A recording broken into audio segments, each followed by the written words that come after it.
ಇವತ್ತು ಪ್ರಧಾನಿ ನರೇಂದ್ರ ಮೋದಿ ಅವರು ಮೈಸೂರಿಗೆ ಆಗಮಿಸೋರಿದ್ದಾರೆ. ಅದಕ್ಕೂ ಮುಂಚೆ ಈಗ ಆಂಧ್ರ ಪ್ರದೇಶಕ್ಕೆ ಭೇಟಿ ಕೊಟ್ಟಿದ್ದಾರೆ. ಅಲ್ಲಿ ಏರ್ಪೋರ್ಟ್ ಉದ್ಘಾಟನೆ ಮಾಡಿರುವಂತಹ ದೃಶ್ಯಗಳು ನೀವೀಗ ಗಮನಿಸ್ತಾ ಇರೋದು. ಅವ್ರ ಜೊತೆಗೆ ಚಂದ್ರಬಾಬು ನಾಯ್ಡು ಅವರು ಕೂಡ ಇದ್ರು, ಗಮನಿಸಬಹುದು. ಆ ಕಾರ್ಯಕ್ರಮ ಮುಗಿದ ನಂತರ ಸಾಂಸ್ಕೃತಿಕ ನಗರಿ ಮೈಸೂರಿಗೆ ಆಗಮಿಸ್ತಾರೆ.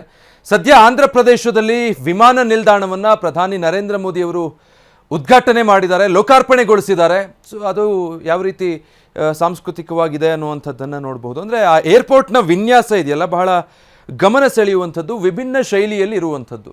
ಹೀಗೆ ಟೇಪ್ ಕಟ್ ಮಾಡೋದ್ರ ಮೂಲಕ ಪ್ರಧಾನಿ ನರೇಂದ್ರ ಮೋದಿಯವರು ಇವತ್ತು ಇಂಟರ್ನ್ಯಾಷನಲ್ ಏರ್ಪೋರ್ಟನ್ನು ಲೋಕಾರ್ಪಣೆಗೊಳಿಸಿದ್ದಾರೆ.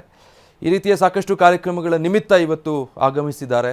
ಈ ಕಾರ್ಯಕ್ರಮದ ನಂತರ ಕರ್ನಾಟಕದ ಕಡೆ ಬರ್ತಾರೆ, ಸಾಂಸ್ಕೃತಿಕ ನಗರಿ ಮೈಸೂರಿಗೆ ಆಗಮಿಸ್ತಾರೆ ಮಧ್ಯಾಹ್ನ 3:30 ಮತ್ತು ಅಲ್ಲಿ ವಿವೇಕ ಸ್ಮಾರಕವನ್ನು ಪ್ರಧಾನಿ ನರೇಂದ್ರ ಮೋದಿ ಉದ್ಘಾಟನೆ ಮಾಡೋರಿದ್ದಾರೆ. ಇದೆಲ್ಲವೂ ಕೂಡ ಇವತ್ತು ಆಂಧ್ರ ಪ್ರದೇಶದಲ್ಲಿ ಪ್ರಧಾನಿ ನರೇಂದ್ರ ಮೋದಿಯವರು ಸೀತಾರಾಮರಾಜು ಏರ್ಪೋರ್ಟ್ ಉದ್ಘಾಟನೆ ಮಾಡಿದಂತಹ ದೃಶ್ಯಗಳು. ಇದು ಸೀತಾರಾಮರಾಜು ಇಂಟರ್ನ್ಯಾಷನಲ್ ಏರ್ಪೋರ್ಟನ್ನು ಪ್ರಧಾನಿ ನರೇಂದ್ರ ಮೋದಿಯವರು ಉದ್ಘಾಟನೆ ಮಾಡಿದ್ದಾರೆ. ಬಹಳ ವಿಶಿಷ್ಟವಾಗಿ ಅದನ್ನು ವಿನ್ಯಾಸಗೊಳಿಸಿರೋದನ್ನು ನೋಡಬಹುದು.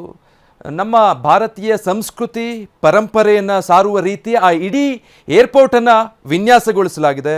ಈ ನೆಲದ ಪರಂಪರೆ, ಸಂಸ್ಕೃತಿ ಅದೆಲ್ಲವನ್ನು ಕೂಡ ಬಿಂಬಿಸುವ ರೀತಿಯಲ್ಲಿ ನೀವು ನೋಡಬಹುದು. ಈ ಕಲಾಕೃತಿಗಳು ಮತ್ತು ಇಡೀ ಏರ್ಪೋರ್ಟ್ ಒಳಾಂಗಣದ ವಿನ್ಯಾಸ ಇದೆಲ್ಲವೂ ಕೂಡ ಭಾರತೀಯ ಪರಂಪರೆಯನ್ನು ಸಾರುವ ರೀತಿಯಲ್ಲಿ ಬಹಳ ಅದ್ಭುತವಾಗಿ ಈ ಸೀತಾರಾಮು ಏರ್ಪೋರ್ಟನ್ನು ವಿನ್ಯಾಸಗೊಳಿಸಲಾಗಿರುವಂಥದ್ದು. ಇಂಟರ್ನ್ಯಾಷನಲ್ ಏರ್ಪೋರ್ಟ್, ಈ ಏರ್ಪೋರ್ಟನ್ನು ಇವತ್ತು ಪ್ರಧಾನಿ ನರೇಂದ್ರ ಮೋದಿಯವರು ಉದ್ಘಾಟನೆ ಮಾಡಿದ್ದಾರೆ. ಜೊತೆಗೆ ವಿವಿಧ ಯೋಜನೆಗಳ ಉದ್ಘಾಟನೆ.